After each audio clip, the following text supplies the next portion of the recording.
Retrouvez Mehdi Maizi et ses sauces tous les jours de 20h à 22h sur OKLM Radio. Mélange la sauce.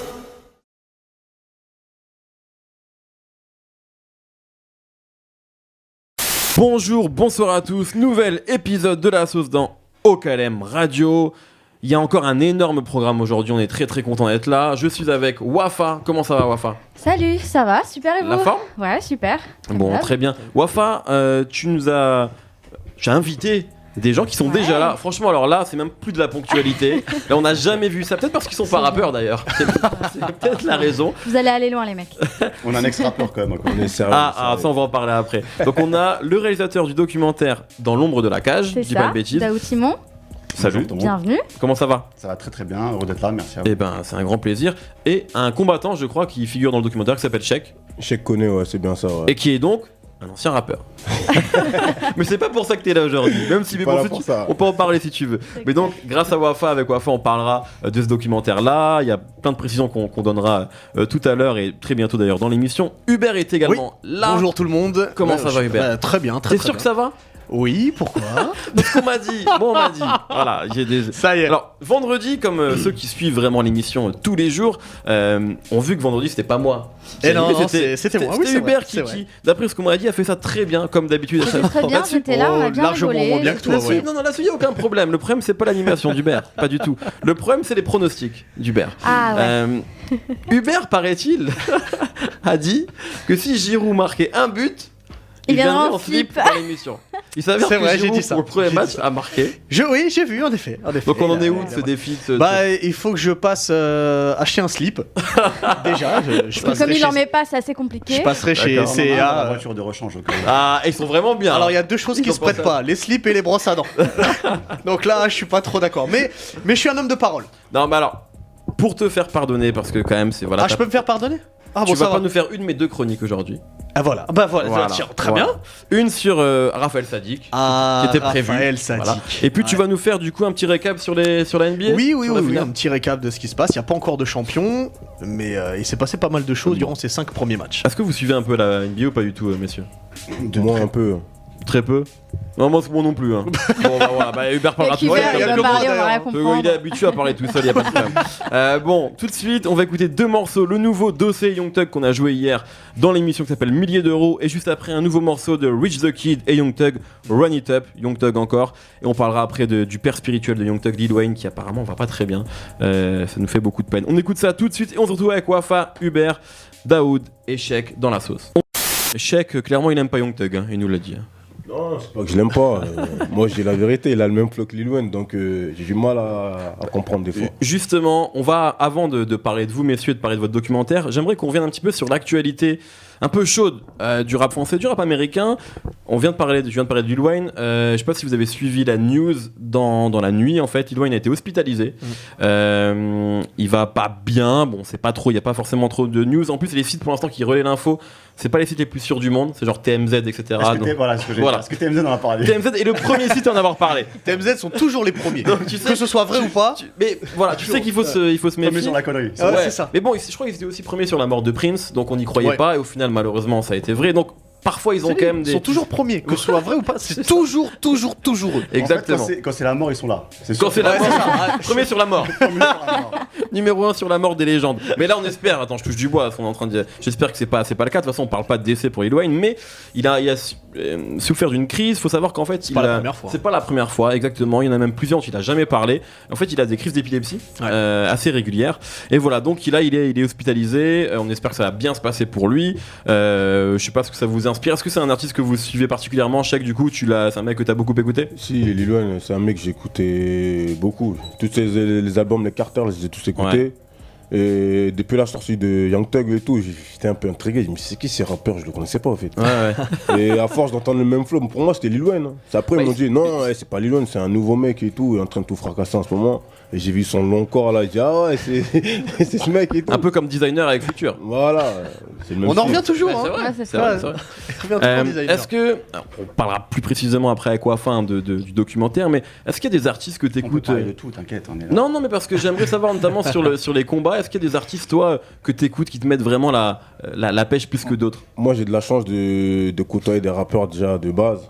tels que Caris, Exo, c'est des mecs de mon quartier. Moi, je viens de tu viens de Sevran. Sevran, ok. Donc, généralement, j'écoute que quand je combats et tout. Donc, c'est tes proches qui. C'est vraiment des proches à moi. Je les ai vus grandir. Caris, c'est vraiment un pote à moi. Ok. Donc, j'écoute souvent Caris et Exo, Solo le Mythe. Et le petit qui est en train de monter en ce moment, la Calas Criminelle. Ouais, exact, ouais. C'est des petits de chez moi. Ça, il vient de Sevran, je savais pas qu'il vient de Sevran et tout. C'est un beau centre de formation, Sevran. Voilà. Non, on est partout.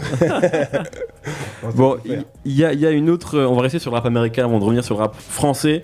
Il y a apparemment, c'est un projet, une statue de Biggie qui va arriver à Brooklyn. Une statue de son visage. Une statue de son visage. Un gros plan énorme. Franchement, il est horrible. Ouais, tu je l'as l'ai vu vu aussi. Je sais pas si c'est un hommage ou. C'est pour ça que t'as mis son t-shirt et tout. C'est censé être un hommage. C'est sûr, les gens ils vont prendre des photos en dessous de son nez, tu vois. C'est obligé. C'est comme c'est les statues avec les mecs à poil, tout ça là, et tu peux faire tout et n'importe quoi. C'est le délire quoi. Bon, en tout cas, si ça se fait, là je crois qu'il y a je pense que ça va se faire parce que t'as les 20 ans de sa disparition en mars. En mars 2017, donc je pense que ça va être inauguré à ce moment-là. À mon avis, Jay-Z, même s'il va sourire, il va faire un petit peu la gueule que lui, il est pas sa statue avant celle de Biggie. Il faut mourir, hein. Non, mais je pense qu'ils ont pas encore assez d'argent pour faire les lèvres. Si on parle du nez de Biggie, on peut axer sur les lèvres de Jay-Z. Hein. Ça me fait penser à une rime de Nas dans Heather, ouais, voilà, qui fanait les lèvres de Jay-Z, effectivement. Mais ouais, est-ce que vous imaginez ça pour des rappeurs français? Booba a eu sa tête sur les pièces de la Monnaie de Paris. C'est vrai, tout à fait. Il y a eu un truc comme ça. Ouais. Il y a vu une... Ouais, mais ça a été retiré juste après le moment des clashs avec Lafouine et Rof. Ça a été retiré pas longtemps après, mais il y a eu des pièces imprimées. C'est vrai. Non, les statues c'est trop symbolique, c'est voilà, surtout en France quand tu vois les statues, voilà, c'est que tu penses pas à des rappeurs. Non, pas du tout. Puis même voilà, il y a des hommes politiques, mais tu sais, c'est toujours ceux qui ont marqué les guerres, etc. Les contemporains, il y en a pas trop quoi. Mais est-ce que cette statue de Biggie, elle sera temporaire ou est-ce qu'elle sera permanente? Je sais pas. Permanente à mon avis. Mais moi je l'imagine permanente, mais en même temps c'est une vraie légende. En paix, le pauvre. Franchement, je sais pas si c'est un truc qui va lui ça. Ah, toi tu l'aimes vraiment pas cette statue? J'imagine, moi franchement, je vois ça, ma statue, quoi. Si jamais un jour je meurs et je vois ça, je me dis mais les mecs, mais non. Ouais, mais est-ce que t'as vu les images de son cercueil qui passe dans Brooklyn quand son corps revient à New York? Et son cercueil passe dans Brooklyn et t'as le son de Biggie qui hypnotise, qui passe en boucle. Et en fait, personne ne pleure. Tout le monde chante, tout le monde danse. Il fait de Biggie. Donc, à la limite, l'arrivée de cette statue, c'est entre guillemets normal. Il continue à célébrer le roi de Brooklyn au final. Donc non, moi ça me choque pas tant que ça et je trouve que c'est une bonne idée. Parce que au final, quand tu penses Brooklyn, je suis désolé, mais avant Jay-Z, tu penses toujours à Biggie. Oui, c'est clair. Après, je pense que si j'ai bien lu, ça a été fait parce qu'il y a aussi un musée sur le hip-hop à New York. Ouais. Donc je sais pas si ils vont peut-être faire ça pour d'autres rappeurs dans d'autres villes. Donc là, c'est vraiment parce que c'est New York et je pense qu'ils ont les fonds. Il y a un ministère derrière, etc. Ouais, il y a un truc qui est financé, qui est super. D'ailleurs, on parlait de statue. Alors en France, il n'y a pas de statue, mais il y a une allée JD à Montpellier. Ouais. Ça, c'est quand même un truc incroyable. C'est-à-dire qu'il n'y a pas de. Ah ouais. Ah, Hubert me regarde comme si j'avais. Il y a une allée JD là. Comme si j'avais dit que OKC avait gagné. Là. Oula, maintenant ils sont éliminés. Le mec il s'emballe. mais non, si, il y a une allée JD à Montpellier. Je sais pas. Alors, ça, ce serait intéressant d'aller interviewer, tu sais, la mairie, bon, comment ça s'est fait, etc. Mais il y a vraiment une allée JD à Montpellier. Ah, bah dis donc. Et voilà. C'est beau, hein. C'est incroyable, je vais aller à Montpellier. Eh ben, va vivre à Montpellier, casse-toi. On revient sur le rap français. Il y a eu une vidéo dont on a pas mal parlé ce week-end. Zekwe Ramos, qui, en gros, explique qu'il a acheté l'album d'SCH, Anarchy, on a reçu SCH ici, et qui écoute plusieurs morceaux, tout content d'écouter l'album, et qui en fait se rend compte que pas mal des morceaux, en tout cas c'est sa vision des choses, sont pompés, ou en tout cas ressemblent très fortement à des morceaux de rap américain. Il a dit après que c'était pas du tout un clash pour SCH, qui est respecté en tant que rappeur, donc peut-être plutôt pour Core. On a parlé hier avec Dossé et Oumar. Qu'est-ce que vous en avez pensé, vous, Hubert, Wafa, et puis nos invités? Alors, c'est vrai qu'aux États-Unis, ça se fait beaucoup, les choses comme ça, les clashs par vidéo. C'est dommage que. Je trouve ça bizarre de la part de Zekwe de faire ça. C'est pas dans sa façon de faire habituelle. Après, je sais pas s'il a des problèmes avec Core ou si c'est vraiment pour faire une vidéo pour montrer que, ouais, t'as vu, les prods, ça se ressemble. Mais j'ai trouvé la démarche assez étrange de la part de Zekwe. Parce que. c'est pas du tout le message qu'il véhicule d'habitude. Et j'ai plein d'interrogations. J'attends qu'il vienne dans l'émission pour qu'on puisse en parler avec lui. Il viendra en juillet, on peut le dire. Voilà, il viendra dans l'émission. Et alors, on pourra lui en parler, mais j'ai T'as pas compris en fait, ouais. J'ai pas compris ce qu'il a voulu faire, ce qu'il a voulu dire. Enfin, oui, ce qu'il a voulu dire, il a voulu montrer que vous moquez pas de moi. J'ai dépensé 14 € pour un album et j'ai les prods des autres rappeurs américains. C'est pas normal. Mais je trouve ça étrange qu'il fasse une vidéo comme ça. Ouais. Je suis d'accord, ouais, c'est étrange. C'est un mec plutôt discret, donc même moi aussi ça m'a étonné. Comme je disais tout à l'heure, j'ai jamais vraiment vu sa figure aussi, donc je pensais même pas que c'était lui. Mais je vois pas du tout ça comme un clash parce que je pense qu'il a été intelligent. Il a pas parlé, il a rien dit. Il a fait des têtes. Il a laissé la musique parler. Ouais, il a fait des têtes. Et souvent. Le visage est beaucoup plus expressif. Ouais, mais du coup, tu peux pas lui dire t'as clashé, voilà ce que t'as dit, ce que t'as dit. Tu vois, il a rien dit. Il laisse les gens. J'ai acheté l'album. Exactement, il laisse les gens apprécier eux-mêmes les comparaisons. Et voilà, donc non, c'est pas vraiment un clash, je pense.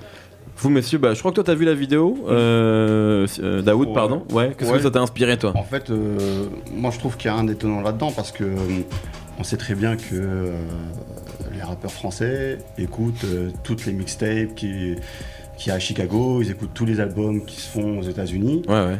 Il y a un nouveau sous le soleil, oui, les rappeurs français pompent en partie le style, certaines gestuelles, etc. Moi, ça m'étonne pas. Après, j'ai vu la vidéo, il y a certains trucs, oui, c'est vrai qu'il y a... certaines choses qui sont flagrantes. Ouais, moi j'ai pas vraiment l'oreille musicale, mais il y a certains trucs, oui, c'est flagrant. Des petites instrus, des trucs comme ça, tu avais dit des gimmicks aussi. Mais personnellement, moi je sais très bien que quand je vais écouter un album de rap français, qui fait de la trap ou qui fait un autre style qui vient des États-Unis... tu sais que c'est clairement une condition en fait, c'est sine qua non, tu sais que ça va être inspiré du rap américain. Voilà, et que MHD, je sais que ça vient de Côte d'Ivoire, et puis c'est bon. C'est vrai, c'est le seul qui fait du vrai rap français. Francophone en tout cas. Francophone, ouais, exactement, plutôt. Dernière nouvelle dont je voulais qu'on parle, Desporuti a mis 2 tweets assez énigmatiques. On avait déjà parlé, il a fait plusieurs tweets il y a quelques semaines. Et là, il a dit, en gros, il y a deux choses. Un premier tweet où il dit que sa collaboration avec Yoni et Willy s'arrête. Et ensuite, qu'il arrête le rap. Tout simplement. Oh là là, je voulais pleurer. Ouais, voilà, Desporuti, véritable légende. Clairement, un seul album, un classique, Conviction suicidaire. Il y avait Les Sirènes du Charbon qui était sorti avant, qui était déjà un superbe projet. Depuis, pas grand chose. Il y avait le projet Jamais 203 avec Moclès et Gizmo. Qu'est-ce que ça vous inspire? Est-ce qu'on sait que parfois il était un peu instable aussi, Despo? Peut-être que c'est un tweet qui a été balancé comme ça, et peut-être que c'est pas définitif. Est-ce que vous y pensez? Qu'est-ce que ça vous inspire en ce genre de tweet? Alors, je me demande si du coup la collaboration avec Yoni et Willy s'arrête après le communiqué de presse qu'il y a eu de Yoni et Willy qui expliquait que tous les mots de Despo n'étaient pas en accord avec la façon de faire de Yoni et Willy. Bon, je résume un petit peu. Et peut-être que Despo, lui, l'a mal pris du fait de pas être soutenu par les mecs qui le produisent. Et surtout qu'il monte ça publiquement. Après, peut-être que Despo a besoin d'arrêter un peu le rap pour retourner en maison de repos, on va dire, pour prendre du recul, se ressourcer un petit peu, régler les différents problèmes qu'il peut avoir et revenir après. Il y a plein de rappeurs qui ont arrêté, qui sont revenus, Kerry James, Nesbill, enfin plein. Donc il y aura certainement, j'espère, un retour, mais ça peut peut-être lui faire du bien de passer à autre chose, prendre du recul, prendre de l'air et revenir sain d'esprit et sain de lyrics. Et arrêter Twitter, quoi. Oui, arrêter Twitter. Oui, arrêter Twitter. Mais moi, il y a 2 choses que je me demande. Premièrement, c'est dans le communiqué, il disait qu'il a été pris en charge, enfin je me rappelle pas les mots, par des professionnels à sa demande. Donc moi personnellement je pensais qu'il était en maison de repos comme tu dis, mais non, il est toujours actif sur Twitter, donc ça c'est une question que je me pose, qu'est-ce que ça veut dire? Et puis est-ce qu'il arrête le rap après avoir sorti son album ou pas? Parce que son album est prêt en fait. Il l'a dit, ça s'appelle Master, où il avait posé plusieurs photos notamment avec Thérapie, effectivement, c'est vrai. Donc ça serait comme... T'aimerais bien qu'il arrête, mais d'abord qu'il nous sorte ça, quoi. Non, mais s'il en a besoin, ça se voit en fait. Il a besoin, je suis tout à fait d'accord, il a besoin de prendre du recul et de combattre ses démons, quoi. Messieurs, Desporuti, qu'est-ce que ça vous inspire tout ça? Est-ce que c'est un rappeur que vous avez écouté? Ouais, Desporuti 2005 avec son morceau Arrêté sur Hostile, Franchement, tu vois... On comprenait pas, c'était vraiment nouveau, quoi. Personnellement, le truc, moi je préfère prendre toujours le bon de chacun et mettre de côté le reste. Là, ce qui lui arrive aujourd'hui, Moi, je le connais pas personnellement. Voilà, on a tous des problèmes. On peut péter un plomb un jour ou un autre. On connaît des personnes qui finissent en HP. Voilà. Moi, je vais mettre de côté ça. Ça le concerne lui et ses proches. Et je pense que si j'étais dans sa famille, moi, j'aimerais pas voir tout ça, les gens parler dessus. Donc, ça me dérangerait. Juste, moi, je retiendrais arrêter. Et voilà, tout simplement. Très bien. C'est bien dit. Voilà, un beau discours. Donc ça veut dire qu'on n'a pas le droit d'en parler, quoi. C'est ça que ça voulait dire. Ça veut dire en clair, Mehdi, t'as mal choisi ton sujet et je reviens pas dans ton émission. Parler. Le mec qui vient d'arriver, il faut sa mère comme ça. Du coup, on parlera pas du documentaire. On parlera de Despo pendant 2 heures. Non, mais c'est vraiment dommage pour Despo. Ouais. Parce qu'il avait une plume vraiment atypique. Enfin, il a toujours une plume vraiment atypique. Et c'est vraiment dommage qu'il ait du mal à rester constant mentalement. Mais là-dessus, parce que juste pour rebondir, pour éviter de dire qu'il faut pas en parler. Non, mais... non, juste, en fait, moi, ça me fait penser juste à un truc. Quand j'observe un peu la scène du rap français, j'ai vraiment une pensée pour ces lyricistes de talent comme Despo, Nesbill. Moi, pour moi, Nesbill, c'est vraiment le lyriciste numéro 1. C'est des artistes écorchés, en fait. Exactement. C'est ça. Et en fait, j'aime beaucoup Nesbill. Pourquoi ? Parce qu'il est tout ce que je ne veux pas devenir, en fait. C'est intéressant. C'est-à-dire, c'est le fantasme interdit ? Non, c'est même pas ça. C'est quand je vois, je veux pas être comme ça. Mais en même temps, il m'intrigue par ce qui me fascine dans son. Ouais. En fait, ce qui me fascine, c'est sa plume. Il a une manière d'écrire. Ah oui. Et son album Roi sans couronne. Le flow, il est juste incroyable sur toutes les tracklists. C'est un truc de malade. Le morceau avec Karine là. Karine Feuille d'hiver. Voilà. Incroyable. C'est un truc de malade celui-là. Incroyable. Clown Triste, L'Horizon, etc. Et en fait, voilà, il y a toute une génération, moi, avec qui j'ai grandi depuis 2003, Desporuti. Je me réveille, quand j'ai entendu arrêter, c'était un samedi matin dans l'émission sur Génération. Ouais. Je me réveille comme ça, je suis dans le cotard et tout. Et j'entends son truc qui éclate comme ça, son morceau, bim. Je me dis, ouais. Et toute une génération comme donc Despo, Escobar, Maxon, Salif peut-être, c'est un peu la même. L'autre, le Congolais là, de l'écurie 45. Dalco. Il est Camerounais, là. Il est Camerounais, tout à fait. Mais... D'ailleurs, j'ai passé un morceau vendredi et hier, je me suis dit, j'aurais dû le garder pour aujourd'hui. Ça s'appelle La Cage au Lion. La Cage au Lion. L'Alco, Despo, Esco. Tous les hauts. Non, mais c'est vrai. Et cette gecko. Et franchement, il aurait été vraiment trop bien pour votre documentaire. Mais on va l'écouter, il est sur YouTube. C'est un grand morceau. C'est un grand morceau. Et moi, à l'époque, je me souviens, on en parlait beaucoup, moi, sur MPCDR du Sang, notre média sur lequel je travaille. Et. On rêvait d'un projet commun de ces 4-là. Parce qu'ils ont fait 1 ou 2 morceaux ensemble, je crois, et c'était magnifique à chaque fois. C'était extraordinaire. L'Alco, son morceau Les oiseaux se cachent pour tuer. Merveilleux. Non, mais tous Lumumba, enfin bref, c'est incroyable. L'ambiance qu'il mettait dans ses morceaux.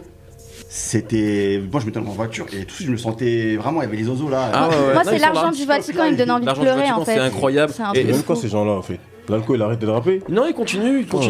Il a sorti. Non, mais c'est vrai qu'il était bon. Moi, j'écoutais beaucoup l'Alco. L'Alco est beaucoup au bled en fait. C'est pour ça. Il était même pas là au concert de. Voilà, je suis allée au concert Urban Shoot. Je suis allée pour l'Alco. Ils l'ont mentionné. Il était pas là. Comme moi, quand j'étais allé au concert Retour en Source en 2009 pour Hill des X-Men, qui est pas venu. C'était prévisible avec Hill. On est de retour dans la sauce sur OKLM Radio et on va parler un petit peu avec nos invités, au moins de leur documentaire Dans l'ombre de la cage. Avec Wafa, présente-nous peut-être un petit peu de quoi parle ce documentaire. Alors ce documentaire est centré sur un sport de combat, donc c'est les MMA. Donc en français c'est les arts martiaux mixtes, donc plus connus sous le nom de Free Fight. Donc c'est une discipline qui rassemble toutes les techniques de combat connues, que ce soit les combats debout ou au sol, donc avec des coups empruntés à toutes les boxes. Et des prises venues du judo, du jiu-jitsu brésilien et de la lutte, peut-être du grappling aussi, pas mal de choses. Alors, il y a une première remarque de chef, je crois qu'il a déjà envie de dire quelque chose. C'est bien non, ça, tu acquiesces. Ok, ça marche. Et on va dire que c'est la discipline qui se rapproche le plus du vrai combat, entre guillemets, peut-être celui qu'on fait dans la rue, quoi, finalement. C'est vrai que le karaté, moi qui ai fait du karaté, c'est très technique, tout ça. Ouais, et c'est vrai que quand t'es dans la rue, tu dis pas, attends, je me mets en garde, je me fais telle position pour te battre, quoi. Moi, j'ai fait du judo. Ouais. Et j'ai dû arrêter parce qu'on faisait trop de roulades et j'avais mal à la tête. C'est mignon. Voilà j'étais un grand combattant, moi. On est en mardi confession ? Bah, écoute, j'en ai plus rien à foutre. Est-ce que vous avez l'impression, dans ce pays, en tout cas en France, de faire un sport qui est mal vu, qui est vu comme un sport de seconde zone ? De toute façon, ouais, c'est vrai. Moi, je le ressens personnellement parce que même quand j'entends les Français, bon, on va dire, je suis en France, quand les gens ils parlent de ça ici en France, on est ils nous pointent du doigt en fait. Vas-y, c'est sauvage, ils savent pas ce qu'ils font, ils tapent un adversaire, une personne qui est faible au sol, mais ça ne veut rien dire. Quand la personne qui est au sol, on lui met des coups, certes, c'est vrai. Mais ça ne veut pas dire que, voilà, justement, moi je me suis trouvé dans des cas où le mec était au sol, il me tapait. Mais ça ne veut pas dire que j'étais faible. J'aurais pu. Après, j'ai renversé la tendance. J'ai placé une clé, je l'ai tapé. Oui, c'est ça, parce que du coup, oui, tu peux faire des prises avec tes pieds, avec tes jambes, etc. C'est vrai, parce qu'il y en a, ils sont au sol, mais c'est leur spécialité, au fait. Donc, ils font exprès de se mettre au sol sur le dos. Ils vont encaisser des coups, mais ils te préparent à. Je pense que j'aurais cette technique, moi. Je serais très souvent aussi. Mais c'est vrai que c'est moins noble que. Non, que la boxe et tout, tu vois. Voilà, tu fais du judo, voilà, exactement. Parce qu'en France, malgré qu'on n'est pas reconnu en tant que sportif de haut niveau, en tant que pratiquant MMA, moi, dans mon cas, moi je le sens comme ça. Moi, je commence souvent à l'étranger. C'est-à-dire quand je sors c'est la question que j'allais te poser. Quelle différence quand tu vas à l'étranger justement? Non mais ça n'a rien à voir avec la France. Ouais. En France, ils connaissent. Il n'y a que ceux qui pratiquent, qui sont dans le milieu, qui vont me reconnaître. Mais tu vas à l'étranger, les gens ils viennent me voir, ils prennent des photos avec moi. Une superstar. Oh. On est de retour. Et Willem est le premier arrivé. Comment ça va? Hey, salut, ça va? La forme? Salut, Willem. Je m'entends, c'est cool. Ah ouais, c'est la magie de la radio. Alors, je t'ai annoncé avant qu'on écoute la musique, j'ai annoncé humoriste. Ouais. Est-ce que c'est le bon terme? Parce que quand on regarde tes sketchs, c'est drôle, on rigole, mais il n'y a pas que ça. Il y a un truc un peu plus mise en scène parfois. On a l'impression que tu as envie de dépasser ce cadre-là. Ouais, c'est vrai. Je vise plus un titre de metteur en scène que humoriste. C'est vrai. C'est intéressant ça. Parce que les gens te parlent de toi comme Viner, etc. Parce que c'est les réseaux sociaux que tu utilises. Mais tu as peut-être envie de dépasser ça, Ouais, c'est un but. C'est plus ce que je kiffe, tu vois, c'est plus ce que je rêve d'être en fait. Plus qu'humoriste. Plus metteur en scène que comédien? Ouais, même, carrément. Ouais, non, après, je kiffe l'acteur, tout ça. J'étais aussi le mec au fond de la classe qui faisait rire tout le monde, mais aussi, c'est de là que tu viens. Ouais, exactement. Mais aussi, je me voyais bien, j'imaginais toujours des histoires et tout ça, et j'ai kiffé la mise en scène depuis que je suis petit, tout ça. Filmé. Moi je voulais te parler de tes influences en tant qu'humoriste, mais peut-être la meilleure question à te poser, c'est peut-être tes influences de mise en scène. Quels sont les films qui t'ont marqué? Est-ce qu'il y a des réalisateurs particuliers ou voilà ou des scénaristes, je sais pas. Je suis pas un grand, enfin si je suis cinéphile, mais j'ai pas vu beaucoup de films. Okay. Quand j'étais enfant, j'allais voir les films que ma mère allait voir, et ma mère allait pas voir les films de ouf et tout. Elle allait voir quoi? Je m'ai un peu pété. Non, non mais par exemple j'ai vu tous les Desperate Housewives et tout, tu vois, choses comme ça. Alors que, mais c'est pas nul. Matrix, un peu quand même. Ah moi j'aimais bien les 2 premières saisons. Après j'ai arrêté. Mais c'était pour ça. Mais ouais, Matrix quand j'étais enfant, c'était mon film préféré pendant longtemps. Ça m'a grave inspiré. Le fantastique, j'ai toujours kiffé. Après Tarantino, Django, tout ça. Ouais. Tout ça. Je t'en prie. Mais je veux dire, ce qui est intéressant, c'est pour rebondir sur ce que tu as dit sur. Je te parlais d'une vidéo quand t'es arrivé, la vidéo où tu dis comment lui dire que tu l'aimes. Ouais. Où dedans, en fait, on se rend compte que malheureusement, t'as eu un accident de voiture, tu te fais renverser par une voiture et t'as pas conscience que t'es mort, et tu vas quand même lui dire, et puis on se rend compte que la fille entend un truc, elle descend, elle voit que t'es décédé. Est-ce que tu te vois te lancer justement plus dans le drame, plus dans le fantastique, ou ne pas que faire rire? Avant de sortir sa vidéo, je flippais. J'avais l'idée depuis longtemps. Et yo Diaz, hein. Et Diazel, je suis arrivé. Salut. Diazelchi, on est là. Il est là. Désolé du retard. Pas de soucis. La route, tout ça. Je t'en prie. Ouais, donc j'avais la pression parce que c'était pas marrant, c'était un truc un peu plus tragique. Ouais. Mais je kiffais, j'avais trop envie de surprendre en faisant quelque chose de tragique. Tu vois, j'avais très envie, et justement, la surprise c'était ça. Quand je faisais que des choses humoristiques, c'est encore plus surprenant. On s'attend pas à cette chute-là. Parce qu'on s'attendait tous à ce qu'elle fasse une vanne ou quoi que ce soit, quand on enlève ses écouteurs. Exactement. Et voilà, j'ai bien aimé faire ça, c'était cool. Diazel, puisque tu viens d'arriver, comment ça va? Ça va bien et toi, Mehdi? Au top, il connaît même mon prénom, c'est magnifique. Oui, t'es une star. Mais on s'est pas déjà vu? Bien sûr, c'est vu. Mais où, quand? Parce qu'en fait, quand Wonder avec Atman Mané. Avec Atman, au Wanderlust, exactement, c'est vrai, tout à fait, je savais avant, c'était l'été dernier. C'est ça. T'es bon. Puisqu'on parlait des influences de Will, toi c'est qui t'a donné envie justement de faire ce que tu fais sur internet, sur Vine, etc. Est-ce qu'il y a des gens qui t'ont inspiré, ou est-ce que c'est davantage toi, tes potes Je dirais la vie de tous les jours déjà. Ouais. Ensuite, mes potes, les situations que je vis avec eux et tout. Après, comme inspiration, je dirais Johnny Depp. C'est vrai? Ouais. J'aime bien les expressions qu'il fait avec son visage. Ok. Dans quoi? Dans Pirates des Caraïbes? Ouais, même Charlie la chocolaterie, tu vois. Moi j'aime bien celui-là. Voilà, genre quand il met les gens mal à l'aise, il les aime pas, mais il fait genre qu'il les aime. Voilà, j'aime bien. Voilà. Finalement, les influences, c'est pas des humoristes, quoi. Exactement, ouais. Quand on vous écoute tous les deux, ouais. Moi, Will Smith et Denzel Washington. Voilà. Ouais. Moi, c'est Johnny Depp. Will Smith reste dans l'humour, par contre. Oui. Ouais. Ouais, quand même. Pas que, maintenant il a fait Oui, c'est vrai, mais tu regardes cette vie, c'est pas très drôle, quoi. Non, c'est vrai. Surtout qu'il se suicide à la fin. Voilà, c'est ça. Il y a quelques-unes de tes vidéos, Willem, qui sont sous-titrées en anglais. Ouais. Justement, c'est une volonté. T'as l'impression que aujourd'hui, avec Internet, vous pouvez toucher un public qui est international. Ouais, j'ai du mal d'ailleurs. J'ai dû faire appel à des gens et tout. Mais ouais, on me l'a demandé et tout, et puis j'ai vu que ça tournait aussi autre part que les autres le sous-titraient en fait. Donc je me suis dit que je peux le faire. Et Facebook, il y a une sorte de petite option qui est pas mal, c'est que voilà, ceux qui ont déclaré par exemple anglais dans leur Facebook, les sous-titres viendront automatiquement, donc c'est pas mal, donc je l'ai fait. Mais rien que ça montre une certaine conscience en fait des jeunes d'aujourd'hui qui font. Voilà, c'est clair. Mais ils ont raison. Ils font pas ça juste pour le kiff. J'ai vu lever les yeux au ciel. Voilà, on se calme. Non, j'ai dit jeunes d'aujourd'hui, mais je connais pas votre âge, donc c'est pour ça que je me suis arrêtée. Non, mais vraiment, je pense que si on faisait ça il y a 5-6 ans. Je sais pas, je pense aux blogueuses, aux youtubeuses, les gens font ça pour le kiff. Maintenant, les gens savent comment faire. Et ça, c'est super bien. Parce qu'il y en a plein, il y a beaucoup de gens. Donc c'est vrai que ça devient presque un jeu. Ça devient. Exact. Ta seule récompense, c'est les followers. Ta seule récompense, c'est les likes, les partages. Quand tu fais un truc, t'as pris 2 heures pour le tourner dans le froid. Je sais pas dire. Dans le froid, sous la pluie. Ta seule récompense, c'est le nombre de likes et de partages. Voir quelqu'un qui met un petit commentaire et dit sa vidéo elle est bien, il l'a fait dehors. D'ailleurs, la vidéo sur les combats de manga était géniale. Merci. Wafa est une grande fan de manga. En fait, c'est pas un compliment, parce que dès qu'il y a manga, elle kiffe. Ça peut être drôle, pas drôle, elle kiffe. Les autres, non, pas trop, non. J'en ai pas regardé beaucoup, je vais pas te mentir. Merde. Justement, par rapport à tout ça, et alors la première fois que vous avez fait genre, je sais pas moi, beaucoup de vues. Quand est-ce que vous vous êtes dit, là il y a un truc à faire? Et qu'est-ce qu'on ressent en ce moment-là? Ça doit être une vraie satisfaction justement de voir qu'on commence à parler un peu plus que ses potes et son quartier. En fait, moi, quand ça avait commencé comme ça, c'était une fille, elle m'avait mentionné sur Twitter. Elle m'a dit, ouais, Jazzelche, c'est toi? Je dis, ouais.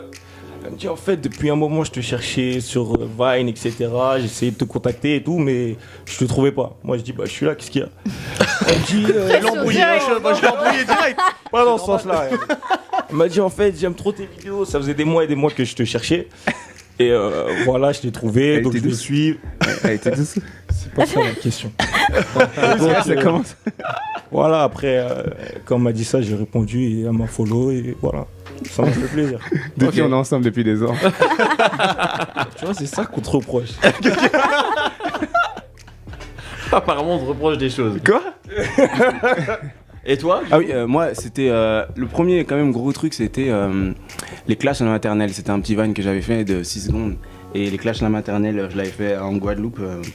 Dans un trou paumé, j'avais même pas de wifi, mais je l'ai mis avec de la wifi. Et après, j'ai même pas vu ce qui se passait. Et je suis revenu me connecter un jour plus tard. Et il y avait plein de gens qui kiffaient et tout, c'était cool. Ok, bah ouais, ça doit être sympa à vivre.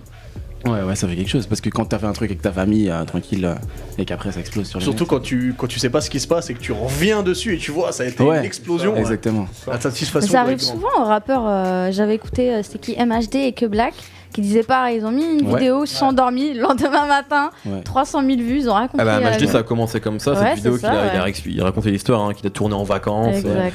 Alors, il y a quelques questions des internautes pour vous, messieurs, notamment des questions, je pourrais pas toutes les faire parce qu'on n'a plus beaucoup de temps, je suis désolé.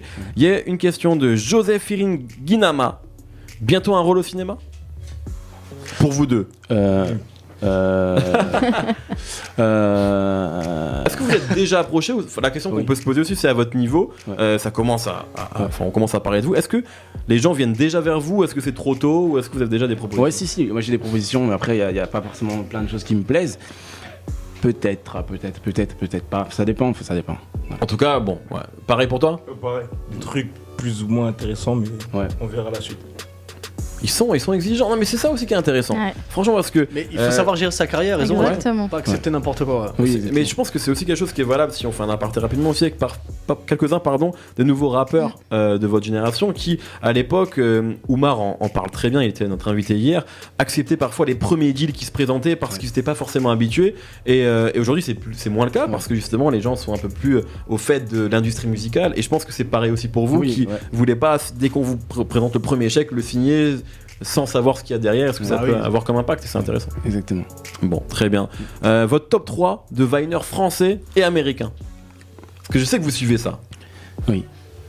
Est-ce que vous en avez un? Ou un top Viner. 1? Mais c'est quoi Viner maintenant? C'est quoi exactement Viner? Bah, les mecs qui font des Vines, moi j'y connais pas grand chose. En vrai, Vine c'est des vidéos de 6 secondes. Ouais, mais Vine c'est mort. C'est mort, Vine, Donc, ça existe plus trop. C'est mort là maintenant. Plus personne ne fait des Vines.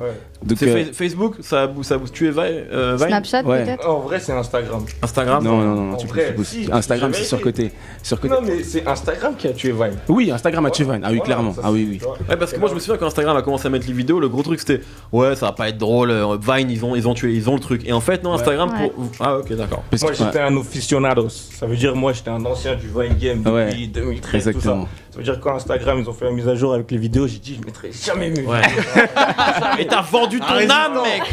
Ouais. Voilà. Ah, c'est des chiens quand même. Ouais. Ok, d'accord. Donc un top 3, je sais pas, de Instagrammeur ou. Top 3. Ou un top 1 déjà. Des gens. Français, je dirais. Top 3, il n'y a pas d'ordre forcément, je dirais Aramanis, Freddy, Gladieux et Willem. Ouais, je dirais ça. Ah, c'est un truc gros. Donc là, t'es obligé de le mettre. donc. Jazzelche. Non, t'es pas obligé. Non, en vrai, top 3. Français, américain. Après, j'aimerais bien ajouter une quatrième. Délicide. Ouais, grave. Très grave. important. Très important. Toi aussi, tu l'as kiffé? Ouais. On est deux alors. C'est une Elle est fille. plutôt comme ça. Ouais. Elle est plutôt comme ça. Ok. Elle préfère les looks, c'est. C'est ça. Moi, j'aime beaucoup les Américains. Melvin Gregg. Ouais. J'aime bien. La piraterie, hein. J'aime bien Reggie Couz, King Batch. Après, dans les français, j'aime bien Mr. V. Ok. Aramanis aussi, je kiffe. Son Père. Voilà. C'est là, j'ai pas envie de me virer, mais c'est là où je me rends compte que je suis complètement largué. Hein. C'est vrai? Ah, sur les, je te jure. Moi j'aime Moi, j'en beaucoup connais Elie un, Dieudonné. King Batch, non, vous connaissez Des inconnus. Moi j'ai jamais été sur King Vine Badge, de ma vie. King Badge, si, bien sûr. Lui, je Non, le mais connais. toi, tu peux même pas Mais je parler. crois qu'il a, c'est limite devenu une rosta de ouf. Oui, non, ouais, c'est ça. Il pèse des pays. Exactement. Bon, messieurs, malheureusement, on arrive déjà au bout, mais il y a sûrement des choses qu'on peut rajouter quand même. Si on veut vous suivre, est-ce qu'il y a des choses qu'il faut absolument regarder tout de suite, vos pages? C'est le moment de tout nous dire. Où est-ce qu'on peut vous trouver sur internet? Moi, ma page Facebook est exclusivement presque page Facebook, c'est là où il y a toutes mes vidéos, toutes les trucs comme ça. Après, si on veut me suivre plus précisément, Instagram et encore plus précisément Snapchat. Voilà. C'est Willem toujours. Partout, Willem, ouais. T'es actif sur Snap? Pas très, mais on peut me poser des questions, je réponds et tout. C'est plus un dialogue sur Snap. Ok, c'est cool, c'est bien. C'est moins un spectacle. Pas de Periscope? Periscope, non, j'ai essayé, après, c'est dangereux. pas trop mon kiff. Okay. Ouais, c'est dangereux. Ça a une sale réputation maintenant. Diaz? Pour moi, bah, c'est pareil. Facebook, Jazzelche, DIAZELCHE. Après Instagram, Vine, Snapchat, c'est pareil. Mais j'ai pas Periscope. Ok. Parce que mon ami c'est Serge Aurier et tout ça, donc j'ai évité. C'est dangereux. Bon, merci beaucoup messieurs, vraiment c'était très cool de vous avoir. Et nous, j'avoue que moi je vous ai découvert avec l'émission, je connaissais pas trop. Et c'est cool, c'est très cool. Donc allez checker tout ça. On va écouter 3 morceaux. Juste après d'ailleurs, je tiens à le préciser, restez avec nous, il y aura un clash. Comme toujours, hein, tous les mardis, c'est des clashs. Aujourd'hui, c'est Kanye West versus Drake. Rapidement, vous choisissez qui? Drake. Pareil. Kanye West. Kanye West, parce que c'est mon frérot angolais. On veut pas être viré et je gagne en disant Drake. Voilà, 3-2. Et on écoute 3 morceaux tout de suite. Un morceau sélectionné par Hubert, JS, Ice Cream. Ah, JS, alors c'était un groupe qui était produit par R. Kelly. Ça a fait un flop incroyable parce que c'était à la même époque que Chocolate Factory, donc 2003. C'est exactement les mêmes prods. C'est écrit par R. Kelly. Donc en fait, c'est du R. Kelly chanté par des femmes. Malheureusement, ça n'a pas marché, mais ce son est très bon. Bon, très bien. On va écouter ensuite un morceau marrant, parce qu'on a parlé un peu d'humour avec vous. Faflarage, le feignant. On revient vachement en arrière, mais c'était vachement cool. C'est sur la compile Sadil. Et juste après, comme on a parlé d'Il Wayne, on lui souhaite un bon rétablissement. On va écouter Stuntin' Like My Daddy avec Birdman. Ouais, il a été hospitalisé cette nuit, ouais. Mais bon, on espère, on touche du bois, on espère que tout va bien. Que de l'amour pour Lil Wayne. On écoute ça tout de suite et on se retrouve demain avec Midsizer et Ikaz. Plein d'amour.